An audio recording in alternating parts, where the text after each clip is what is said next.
इस वीडियो में हम लीडकोड बाईवीकली कॉन्टेस्ट 106 की सेकंड प्रॉब्लम डिस्कस करेंगे। प्रॉब्लम का नाम है find the longest semi repetitive string. इस प्रॉब्लम में आपको एक स्ट्रिंग दिया हुआ है जिसके अंदर हर एक कैरेक्टर क्या है, डिजिट है 0 to 9। सेमी रिपीटेटिव स्ट्रिंग की डेफिनेशन है कि आपका ऐसा स्ट्रिंग जिसमें at most one consecutive pair हो, यानी कि दो सेम डिजिट एक साथ आ रहे हों, ऐसा केवल एटमोस्ट एक ही बार हो रहा हो तो उसको कहेंगे सेमी रिपीटेटिव। अगर एक से ज़्यादा बार हो रहा है तो वो हमारा ये सेमी रिपीटेटिव स्ट्रिंग नहीं है। तो इस कंडीशन को सेटिस्फाई करते हुए हमें length of longest semi repetitive सब स्ट्रिंग रिटर्न करनी है। जैसे हमें एग्जांपल दिया हुआ है 5 2 2 3 3, ये हमारा स्ट्रिंग है। इसमें हमारा 2 2 एक बार ये डुप्लीकेट पेयर आ रहा है, 3 3 एक बार ये आ रहा है। तो ये पूरा का पूरा स्ट्रिंग अगर हम देखें तो ये सेमी रिपीटेटिव नहीं है। लेकिन इसके अगर हम सब स्ट्रिंग ले, जैसे 5 2 ले, इसमें कोई रिपीटेशन नहीं है तो ये एक वैलिड स्ट्रिंग है। 2 2 देखें, इसमें केवल एक ही पेयर आ रहा है जो कि रिपीट है, तो इसलिए ये भी एक वैलिड पेयर है। 5 2 2 3 ये देखें, ये भी वैलिड है, इसमें हमारा केवल 2 2 ये रिपीट आ रहा है। तो इस तरह से जब आप सब स्ट्रिंग देखेंगे तो आपका 5 2 2 3 ये आपका लॉन्गेस्ट आएगा, तो इसलिए हमने उसका साइज 4 रिटर्न कर दिया। नाउ इस प्रॉब्लम को करने का एक तरीका तो क्या है कि हम सारे सबस्ट्रिंग कंसीडर करें। हम ये हम सारे सबस्ट्रिंग कंसीडर करें, हम इसको फिक्स कर दें और फिर इससे जितने सबस्ट्रिंग जनरेट हो सकते हैं वो सारे जनरेट करें।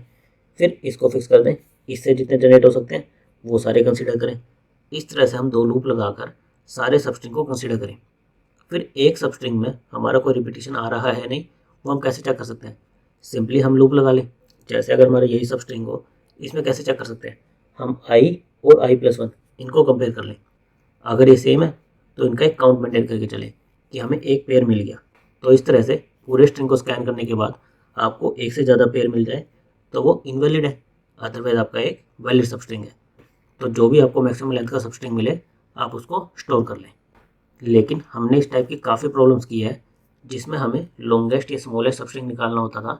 तो हमने देखा हुआ है कि हम इसको स्लाइडिंग विंडो का यूज़ करके बेटर ऑप्टिमाइज कर सकते हैं। स्लाइडिंग विंडो में हम क्या करते हैं, हम दो पॉइंटर लेते हैं, लेफ़्ट और राइट।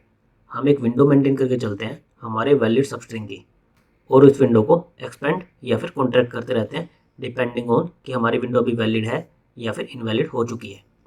तो इस प्रॉब्लम के लिए हम स्लाइडिंग विंडो कैसे लगा सकते हैं ये एक बार देख लेते हैं। स्लाइडिंग विंडो में हम क्या करते हैं, हम एक लेफ़्ट पॉइंटर लेते हैं और एक राइट पॉइंटर लेते हैं। स्टार्टिंग में हम दोनों को 0 पर रखते हैं। फिर हम 1 बाय 1 क्या करते हैं, जब तक ये हमारी बाउंड्री वैलिड है, एल हो रहा है, ये वाला सबस्ट्रिंग हमारा वैलिड है, तब तक हम क्या करते हैं, हमारी राइट बाउंड्री को एक्सपेंड करते हैं। राइट बाउंड्री हमारी आ गई यहाँ पर। अभी हमारा क्या है, वैलिड है, हमें कोई डुप्लीकेट पेयर नहीं मिला, तो हम फिर से राइट बाउंड्री को एक्सपेंड करते हैं। हमारी राइट बाउंड्री आ गई यहाँ पर। अब हमें एक डुप्लीकेट पेयर मिल गया। हम इसका काउंट मेंटेन कर लेंगे कि हमें एक डुप्लीकेट पेयर मिल गया, लेकिन एक तो हमें अलाउड था, यानी कि ये वाली विंडो अभी भी हमारी वैलिड है। तो फिर से हम राइट बाउंड्री को एक्सपेंड करते हैं। हमारी राइट बाउंड्री आ गई यहाँ पर। अभी भी हमें एक ही पेयर मिला है, फिर से हम राइट बाउंड्री को एक्सपेंड करेंगे। अब हमें दूसरा पेयर मिल गया, एक पेयर 2 2 एक पेयर 3 3। अब हमें दूसरा पेयर मिल गया। इसका मतलब क्या हुआ कि हमारी ये वाली बाउंड्री इनवैलिड हो गई। तो इस केस में हम क्या करते हैं, जब हमारी बाउंड्री इनवैलिड हो जाए हम लेफ्ट बाउंड्री को श्रिंक करना शुरू करते हैं। कब तक श्रिंक करते हैं, जब तक हमारी विंडो फिर से वैलिड ना हो जाए। इस केस में हमारी विंडो वैलिड कब होगी, जब हमारा एक डुप्लीकेट पेयर रिमूव हो जाएगा। बेसिकली एल हमारा यहाँ पर आ जाएगा, तो हमारी ये वाली विंडो 2 3 3 ये हमारी एक वैलिड विंडो हो जाएगी, क्योंकि इसमें केवल एक ही डुप्लीकेट पेयर है 3 3। विंडो मेंटेन करने के साथ साथ हम एक आंसर वेरिएबल भी मेंटेन करके चलते हैं कि अब तक हमें लार्जेस्ट कौन सी विंडो है जो वैलिड मिली है। हमारी लार्जेस्ट विंडो का साइज अभी क्या है, 3 है, जो हमें वैलिड मिली है, तो हम ये 3 स्टोर कर लेते हैं। जैसे ही हमें इससे बेटर विंडो मिलती है हम इस आंसर को भी अपडेट कर देते हैं। नाउ ये विंडो हमारी एक वैलिड विंडो है, तो हमें क्या करना है, राइट बाउंड्री को एक्सपेंड करो। राइट बाउंड्री आई यहाँ पर, अभी भी हमारी वैलिड विंडो है, तो हमारे आंसर का साइज़ हो गया 4, कि हमें 4 साइज़ की वैलिड विंडो मिल गई है। फिर से हम एक्सपेंड करेंगे, हमारी राइट विंडो आई यहाँ पर, तो हमारा आंसर अपडेट हो गया 5। फिर हम राइट बाउंड्री इसको एक्सपेंड करेंगे, यहाँ पर लाएंगे, अभी भी ये हमारी वैलिड विंडो है, तो हमें एक 6 साइज़ की वैलिड विंडो मिल गई है। तो हमारा आंसर किस में अपडेट हो जाएगा, 6 में। फिर से हम राइट बाउंड्री को एक्सपेंड करेंगे, अब हमारा राइट आया यहाँ पर, हमें एक और डुप्लीकेट पेयर मिल गया, यानी कि हमारी जो ये विंडो है इनवैलिड हो गई। अब इसको वैलिड बनाने के लिए हमें क्या करना पड़ेगा, हमारी लेफ्ट बाउंड्री को श्रिंक करके कहाँ तक लाना पड़ेगा, जब तक हमारा डुप्लीकेट पेयर रिमूव ही नहीं हो जाता। डुप्लीकेट पेयर रिमूव कब होगा, जब एल हमारा यहाँ पर आएगा, यानी कि हमारी बाउंड्री ऐसे बनेगी 3 4 5 7 7, तो हमारा एल यहाँ पर आ जाएगा, आर हमारा यहाँ पर है। नाउ अभी हमारी विंडो वैलिड है, तो हम क्या करेंगे, हम इसको एक्सपेंड करेंगे, हमारा आर आएगा यहाँ पर। हम देखेंगे कि हमें एक 6 साइज़ की विंडो मिली है, आंसर में हमारे ऑलरेडी 6 है, तो हम हमारे आंसर को अपडेट नहीं करेंगे। हमारी विंडो वैलिड है तो हम इसको एक्सपेंड करेंगे। लेकिन अब क्या हुआ, हमारा आर हमारे एरे साइज़ के बाहर चला गया, तो इस केस में हम क्या करेंगे, हमारे एल्गोरिथम को यहीं टर्मिनेट कर देंगे और जो भी हमारा आंसर आया होगा वो हम रिटर्न कर देंगे। तो बेसिकली हमारी स्लाइडिंग विंडो कैसे वर्क करती है, आप स्मॉलेस्ट विंडो से शुरू करो, जब तक वो विंडो आपकी वैलिड है आप राइट बाउंड्री को एक्सपेंड करते जाओ। जैसे ही आपकी विंडो इनवैलिड हुई तो आप क्या करो, लेफ्ट बाउंड्री को श्रिंक करना शुरू करो। लेफ्ट बाउंड्री को श्रिंक करने के दो तरीके हैं। एक तरीका तो क्या है कि आप 1 बाय 1, 0 है 1 पे लाओ, 2 पे लाओ, 3 पे लाओ। लेकिन हमें पता है हमारी विंडो वैलिड फिर से कब बनेगी, जब हमारा डुप्लीकेट रिमूव होगा।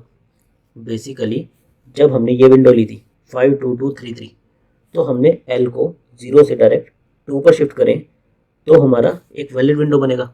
अगर हम 0 से 1 जाए, 1 से 2 जाए, तो हमारा 2 पर आकर ही एक वैलिड विंडो बनेगा। जब तक हमारा डुप्लीकेट रिमूव नहीं होगा हमारा वैलिड विंडो नहीं बनेगा। तो इसको एफिशिएंटली करने के लिए हम क्या कर सकते हैं, हम ये जो लास्ट डुप्लीकेट है इसका इंडेक्स एक वेरिएबल में स्टोर कर लें। हम लास्ट डुप्लीकेट इंडेक्स करके एक वेरिएबल लें और इसमें वो इंडेक्स स्टोर कर लें। जैसे ही हमारी विंडो इनवैलिड हो हम क्या करें, एल को सीधा सीधा इस लास्ट डुप्लीकेट इंडेक्स पर ले जाएं, क्योंकि हमें पता है कि जब तक हमारा डुप्लीकेट रिमूव नहीं होगा हमारी विंडो फिर से वैलिड नहीं बनेगी। तो एक तरीका तो क्या है, हम एल को 1 बाय 1 शिफ्ट करें, और दूसरा तरीका क्या है, अगर हम लास्ट डुप्लीकेट का इंडेक्स स्टोर कर लें तो डायरेक्टली हम जंप करके उस इंडेक्स पर पहुंच सकते हैं। इस अप्रोच की हमारी टाइम कॉम्प्लेक्सिटी क्या होगी, एक बार आर हमारा 0 से n तक जाएगा, एक बार एल हमारा 0 से n तक जाएगा, यानी कि हमारा टोटल 2n टाइम्स चलेगा। तो हमारी टाइम कॉम्प्लेक्सिटी आ जाएगी O ऑफ n। और स्पेस कॉम्प्लेक्सिटी क्या आएगी, हम केवल कुछ वेरिएबल्स का यूज़ करेंगे, तो हमारी स्पेस कॉम्प्लेक्सिटी आ जाएगी O ऑफ 1। एक बार हम इस अप्रोच का कोड देख लेते हैं। हमें एक स्ट्रिंग दिया हुआ था, हमने उसका साइज़ एक n वेरिएबल में स्टोर करा लिया।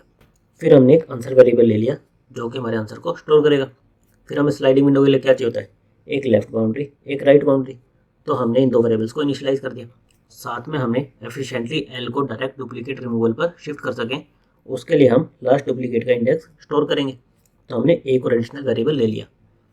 फिर हम लूप कब तक चलाते हैं, जब तक आर हमारा बाउंड्री से बाहर नहीं चला जाता, हमारा एरे एग्जॉस्ट नहीं हो जाता। इसके अंदर हमें करना क्या था, हमें देखना था कि हमें डुप्लीकेट मिले हैं या नहीं मिले, बेसिकली कंजिक्यूटिव डुप्लीकेट मिले हैं या नहीं मिले। तो हम चेक करें कि हमारा करंट करेक्टर प्रीवियस करेक्टर के इक्वल है या नहीं है। अगर है तभी तो हमें डुप्लीकेट मिलेगा।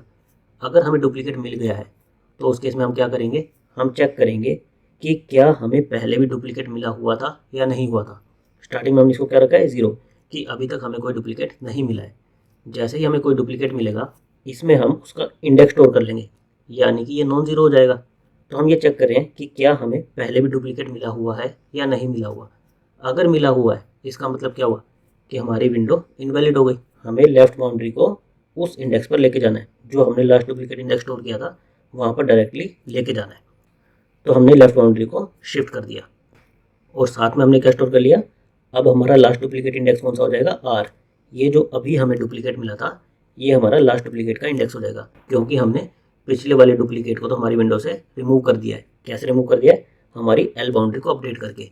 तो अभी हमारा लास्ट डुप्लीकेट इंडेक्स क्या हो जाएगा, ये आर, जो कि अभी अभी हमें मिला है। अब हमारी विंडो वैलिड हो गई है, तो उसके लिए हम क्या करते हैं, हम हमारी राउट बाउंड्री को एक शिफ्ट करते हैं।